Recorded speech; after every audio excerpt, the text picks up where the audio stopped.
આપનું સ્વાગત છે. આજે આપણે જે વિષય પર ઊંડાણપૂર્વક વાત કરવાના છીએ એ ખરેખર એક એમ કહી શકાય કે મોટો અને જટિલ પ્રશ્ન છે. હા, અને ઘણા સમયથી ચર્ચાતો પ્રશ્ન છે. બરાબર, કે જો ઈશ્વરનો અંતિમ હેતુ હંમેશા નવો કરાર સ્થાપિત કરવાનો જ હતો, તો પછી પહેલા કરારની જરૂર જ શું હતી? મતલબ કે આટલી જટિલ, કઠોર અને જેમ સ્ત્રોતો કહે છે અપૂર્ણ વ્યવસ્થા, એની પાછળનો હેતુ શું? શું એ કોઈ ભૂલ હતી કે પછી કોઈ મોટા પ્લાનનો ભાગ? આ ખરેખર એક પાયાનો સવાલ છે, અને આ સ્ત્રોતો આપણને એ સમજવામાં મદદ કરે છે કે આ કોઈ ભૂલ નહોતી, પણ એક પ્રક્રિયા હતી. એક પ્રક્રિયા? હા, એક કરાર બાહ્ય નિયમો પર આધારિત હતો, જે પથ્થર પર લખાયેલા હતા, અને બીજો કરાર એ આંતરિક પરિવર્તન પર કેન્દ્રિત છે, જે હૃદય પર લખાયેલો છે. એટલે આ બંને વચ્ચેનો તફાવત માત્ર નિયમોનો નથી, પણ માનવ સ્વભાવ અને ઈશ્વર સાથેના સંબંધની સમજનો પણ છે. ચાલો, તો પછી આ પઝલને ઉકેલવાનું શરૂ કરીએ. સ્ત્રોતોમાં એક ખૂબ જ કાવ્યાત્મક છબીથી શરૂઆત થાય છે. જીવંત પાણીની નદી. હા, યોહાનની સુવાર્તામાંથી. બરાબર. એમાં ઉલ્લેખ છે કે જેઓ ઈસુમાં વિશ્વાસ કરે છે તેમનામાંથી જીવંત પાણીની નદીઓ વહેશે. આનો અર્થ શું સમજવો? જુઓ, આ માત્ર કવિતા નથી, પણ એક ઊંડું ધર્મશાસ્ત્રીય સત્ય છે. સ્ત્રોતો સ્પષ્ટ કરે છે કે આ જીવંત પાણી એ બીજું કંઈ નહીં પણ પવિત્ર આત્મા છે. પવિત્ર આત્મા? હા, અને એ સમયના સંદર્ભમાં વિચારો. શુષ્ક અને રણ પ્રદેશના વાતાવરણમાં પાણી જીવનનું સૌથી મોટું પ્રતીક હતું. એટલે જીવંત પાણી એ એક એવી શક્તિનું પ્રતીક છે જે અંદરથી જીવન આપે છે, જે ક્યારેય સુકાતી નથી. આ એક આંતરિક સ્ત્રોતની વાત છે. અને આ જ વાતને સ્ત્રોતો ઈસુના રક્ત સાથે પણ જોડે છે, જે પહેલીવાર સાંભળવામાં થોડુંક ચોંકાવનારું લાગે છે, ખરું ને? ચોક્કસ. એક તરફ જીવંત પાણી જેવી શાંત અને સુંદર છબી છે, અને બીજી તરફ ઈસુનું રક્ત પીવું જેવી થોડી આક્રમક છબી. આ બંને વચ્ચે શું સંબંધ છે? આ એકદમ સચોટ અવલોકન છે. સ્ત્રોતો કહે છે કે જે રીતે જીવંત પાણી પવિત્ર આત્માનું પ્રતીક છે, તે જ રીતે ઈસુનું રક્ત પણ પવિત્ર આત્માને ગ્રહણ કરવાનું જ પ્રતીક છે. ઓકે. એટલે આ કોઈ શાબ્દિક ક્રિયા નથી. બિલકુલ નહીં. તે એક જ આધ્યાત્મિક સત્યને સમજાવવાની બે અલગ અલગ રીતો છે. પાણી જીવન ટકાવે છે, અને પ્રાચીન માન્યતા મુજબ રક્તમાં જીવનનો સાર રહેલો છે. બંનેનો અર્થ એક જ છે, એક દૈવી જીવન શક્તિને પોતાની અંદર સ્વીકારવી. અહીંથી વાત ખરેખર રસપ્રદ બને છે, કારણ કે સ્ત્રોત પશુઓના રક્ત અને ઈસુના રક્ત વચ્ચે એકદમ સ્પષ્ટ વિરોધાભાસ રજૂ કરે છે. એવું કહેવામાં આવ્યું છે કે પશુઓનું રક્ત પીવાથી વ્યક્તિ પશુ જેવો બને છે, જ્યારે ઈસુનું રક્ત એટલે કે પવિત્ર આત્મા એને ગ્રહણ કરવાથી વ્યક્તિ ઈશ્વરના સ્વરૂપમાં રૂપાંતરિત થાય છે. આ તો જમીન આસમાનનો તફાવત થયો. બિલકુલ. અને આ જ વિરોધાભાસ આપણને બે કરારોના મૂળભૂત સિદ્ધાંત તરફ દોરી જાય છે. એટલે કે પહેલો કરાર અને નવો કરાર. હા, પહેલો કરાર, જેને આપણે જૂનો કરાર પણ કહીએ છીએ, તે પશુઓના બલિદાન અને તેમના રક્તથી સ્થાપિત થયો હતો. એ એક ભૌતિક અને બાહ્ય વ્યવસ્થા હતી. એના નિયમો પથ્થરની શિલાઓ પર કોતરવામાં આવ્યા હતા. બધું જ દૃશ્યમાન, સ્પર્શનીય અને બાહ્ય હતું. અને એની સામે નવો કરાર પ્રભુ ઈસુના રક્તથી, એટલે કે એક આંતરિક આધ્યાત્મિક શક્તિથી સ્થાપિત થયો છે. બરાબર. અને તેના નિયમો કોઈ બહારની વસ્તુ પર નહીં, પણ વ્યક્તિના હૃદયપટ પર, એટલે કે ચેતના અને અંતરાત્મામાં લખાય છે. આ તો આખી ઓપરેટિંગ સિસ્ટમ જ બદલી નાખવા જેવી વાત છે. તમે સાચો શબ્દ વાપર્યો, ઓપરેટિંગ સિસ્ટમ. આ બંને કરારોના જે મધ્યસ્થી હતા ને, એ પણ આ જ તફાવત દર્શાવે છે. કેવી રીતે? પહેલા કરારના મધ્યસ્થી મૂસા હતા, જે એક માણસ હતા, અને એ કરાર દૂતો દ્વારા પહોંચાડવામાં આવ્યો હતો. આ શું સૂચવે છે? કે ઈશ્વર અને લોકો વચ્ચે એક અંતર હતું, એક પડદો હતો, સંબંધ પરોક્ષ હતો. જ્યારે નવા કરારના મધ્યસ્થી સ્વયં પ્રભુ ઈસુ છે, તો આનો અર્થ એ થયો કે એ છે કે ઈશ્વરે પોતે જ અંતરને દૂર કરી દીધું છે. હવે કોઈ વચેટીયો નથી. સંબંધ સીધો અને વ્યક્તિગત છે. પવિત્ર આત્મા દ્વારા ઈશ્વર સીધા જ વ્યક્તિના હૃદયમાં કાર્ય કરે છે. આ ધર્મશાસ્ત્રમાં એક ક્રાંતિકારી વિચાર હતો. સંબંધ નિયમોના પાલનમાંથી નીકળીને વ્યક્તિગત જોડાણ પર આવી ગયો. આ બધું સૈદ્ધાંતિક રીતે તો બરાબર છે, પણ મને એ સમજવું છે કે રોજિંદા જીવનમાં આનો શો ફેર પડ્યો હશે. મતલબ, એક સામાન્ય વ્યક્તિ માટે પથ્થર પર લખેલા કાયદા અને હૃદય પર લખેલા કાયદા હેઠળ જીવવાનો અનુભવ કેવો અલગ હોય. ખૂબ જ મોટો ફેર. સ્ત્રોતો પહેલા કરારને દોષિત ઠેરવતો કાયદો કહે છે. દોષિત ઠેરવતો કાયદો. હા. કેમ? કારણ કે તે એક અરીસા જેવો હતો. એ તમને બતાવતો હતો કે તમારા ચહેરા પર ડાઘ છે. એ તમને પાપનું ભાન કરાવતો હતો, પણ બસ એટલું જ. એટલે કે એ ડાઘ સાફ કેવી રીતે કરવો એનો કોઈ ઉપાય નહોતો આપતો. બરાબર. એ શક્તિ જ નહોતી એની પાસે. એટલે કે તે તમને સતત તમારી નિષ્ફળતાઓ યાદ કરાવતો રહે. જેમ કે કોઈ શિક્ષક જે ફક્ત ભૂલો કાઢે પણ સુધારવામાં મદદ ન કરે. આ તો માનસિક રીતે થકવી દેનારું હશે. ચોક્કસ. તે કરાર હેઠળ લોકો ખરા અર્થમાં હૃદયથી ઈશ્વર અને પાડોશીને પ્રેમ નહોતા કરી શકતા, કારણ કે એ બધું નિયમોનું બાહ્ય પાલન હતું. એક ઉદાહરણ આપી શકો? હા.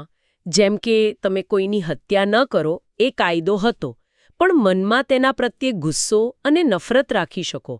કાયદો માત્ર બાહ્ય ક્રિયાને રોકતો હતો, પણ અંદરની જે વૃત્તિ છે એને બદલી શકતો ન હતો. અને નવો કરાર? એ કેવી રીતે અલગ છે? એનાથી બિલકુલ વિપરીત. સ્ત્રોતો નવા કરારને પાપમાંથી મુક્ત કરનારો કાયદો કહે છે. મુક્ત કરનારો. હા. તે માત્ર નિયમ નથી આપતો, પણ પવિત્ર આત્મા દ્વારા તે નિયમોનું પાલન કરવાની આંતરિક શક્તિ અને ઈચ્છા પણ આપે છે. પહેલો કરાર કહેતો હતો, તમારે આ કરવું પડશે. જ્યારે નવો કરાર કહે છે, તમે આ કરવા માંગશો, કારણ કે તમારું હૃદય બદલાઈ ગયું છે. બરાબર. તમે મુદ્દો પકડી લીધો. તો એનો અર્થ એ થયો કે પવિત્ર આત્મા એ નવા કરારની ચાવી છે. એ જ એન્જિન છે જે આ નવી ઓપરેટિંગ સિસ્ટમને ચલાવે છે. બિલકુલ. સ્ત્રોતો અનુસાર પવિત્ર આત્મા દ્વારા જ ઈશ્વરનો કાયદો હૃદયમાં લખાય છે અને તેના દ્વારા જ વ્યક્તિ પાપ પર વિજય મેળવે છે. મતલબ કે આ કોઈ માનવ પ્રયત્ન નથી, પણ એક દૈવી શક્તિનું કાર્ય છે. હા. અને આમાં જે રસપ્રદ વાત છે તે એ છે કે જ્યારે વ્યક્તિ પવિત્ર આત્માના માર્ગદર્શન હેઠળ જીવે છે, ત્યારે તે શાબ્દિક અર્થમાં કાયદાને આધીન નથી રહેતો. એ કેવી રીતે? કારણ કે તે સ્વાભાવિક રીતે જ કાયદાનો ઉદ્દેશ્યને પૂર્ણ કરે છે. જેમ કે જો તમે સ્વાભાવિક રીતે જ કોઈને પ્રેમ કરો છો, તો તમારે તેને નફરત ન કરો એવા કાયદાની જરૂર નથી પડતી. બરાબર ને? સાચી વાત છે. કાયદો તો એમના માટે છે જેઓ એનું ઉલ્લંઘન કરે છે. તેથી જે પ્રેમથી જીવે છે તેને કાયદો દોષિત ઠેરવી શકતો નથી. મને અહીં એક વાત સમજાતી નથી. જો પહેલો કરાર લોકોને માત્ર દોષિત જ ઠેરવતો હતો અને તેમને બદલવાની શક્તિ નહોતો આપતો, તો શું તેનાથી લોકો ઈશ્વરથી વધુ દૂર ન થઈ જાય? શું આ ઉલટું પરિણામ ન લાવી શકે? હતાશા અને નિરાશા પેદા ન કરી શકે? આ એક ખૂબ જ તાર્કિક પ્રશ્ન છે. અને હા, એવું થતું હતું. લોકો કાયદાનું પાલન કરવામાં વારંવાર નિષ્ફળ જતા હતા. પણ સ્ત્રોતો અનુસાર આ નિષ્ફળતાનો પણ એક હેતુ હતો. નિષ્ફળતાનો હેતુ? હા. પહેલા કરારને એક કામચલાઉ કરાર અથવા એક શિક્ષક તરીકે વર્ણવવામાં આવ્યો હતો. તેનો મુખ્ય હેતુ લોકોને એ સમજાવવાનો હતો કે તેઓ પોતાની મેળે પોતાના પ્રયત્નોથી ઈશ્વરના ધોરણો સુધી પહોંચી શકતા નથી. એટલે તમે એમ કહેવા માંગો છો કે લોકોને તેમની પોતાની મર્યાદાઓનો અહેસાસ કરાવવા માટે આ જરૂરી હતું? બિલકુલ. આમાં એક રસપ્રદ મનોવૈજ્ઞાનિક પાસું છે. સ્ત્રોતો સૂચવે છે કે જ્યાં સુધી વ્યક્તિ પોતાની મર્યાદાઓનો અને પોતાની અસમર્થતાનો જાતે અનુભવ ન કરે, ત્યાં સુધી તે બહારથી મળતી મદદ માટે તૈયાર નથી હોતો. ખરું. જો તમને ખબર જ ન હોય કે તમે બીમાર છો, તો તમે ડોક્ટર પાસે કેમ જશો? એ જ વાત છે. પહેલો કરાર એક મોટા પાયે કરેલો પ્રયોગ હતો, જેણે આખી પ્રજાને દેખાડ્યું કે માત્ર નિયમોનું પાલન કરવું એ માનવ સ્વભાવ માટે કેટલું અશક્ય છે. તેણે લોકોને તેમની આધ્યાત્મિક બીમારીનું નિદાન કરી આપ્યું. એટલે કે તે લોકોને એ અહેસાસ કરાવવા માટે હતો કે તેમને એક ઉદ્ધારકની જરૂર છે. આ એક પ્રકારની તૈયારી હતી. બરાબર. પહેલો કરાર લોકોને આવનારા મસીહા એટલે કે પ્રભુ ઈશુની રાહ જોતા શીખવતો હતો. તે એક માર્ગદર્શક હતો જે સાચા અને કાયમી કરાર માટેનો માર્ગ તૈયાર કરી રહ્યો હતો. એક પડછાયા જેવો, જે આવનારી વાસ્તવિકતા તરફ ઇશારો કરતો હતો. ખૂબ સરસ કહ્યું. અને એકવાર મસીહા આવી ગયા અને નવો કરાર સ્થાપિત થઈ ગયો, પછી તે કામચલાઉ કરારની ભૂમિકા પૂરી થઈ ગઈ. શિક્ષકની જરૂર ત્યાં સુધી જ હોય છે જ્યાં સુધી વિદ્યાર્થી શીખી ન જાય. પણ શું વાસ્તવમાં આવું થાય છે? કારણ કે સ્ત્રોતો એ પણ જણાવે છે કે નવા કરાર હેઠળ પણ લોકો પાપ સાથે સંઘર્ષ કરે છે. સાચી વાત છે. જો પવિત્ર આત્મા આટલી શક્તિ આપે છે તો પછી વિશ્વાસીઓ હજુ પણ કેમ ભૂલો કરે છે? તો પછી આ આંતરિક શક્તિ અને વાસ્તવિક જીવનના અનુભવ વચ્ચેના તફાવતને કેવી રીતે સમજવો? આ પણ એક મહત્વનો મુદ્દો છે. સ્ત્રોતો એવું નથી કહેતા કે નવા કરારમાં વ્યક્તિ તરત જ સંપૂર્ણ બની જાય છે. તફાવત સંઘર્ષના સ્વરૂપમાં છે. સંઘર્ષના સ્વરૂપમાં. હા, પહેલા કરાર હેઠળ વ્યક્તિ પોતાની શક્તિથી સંઘર્ષ કરતો હતો અને હારી જતો હતો. નવા કરાર હેઠળ વ્યક્તિ પવિત્ર આત્માની શક્તિથી સંઘર્ષ કરે છે.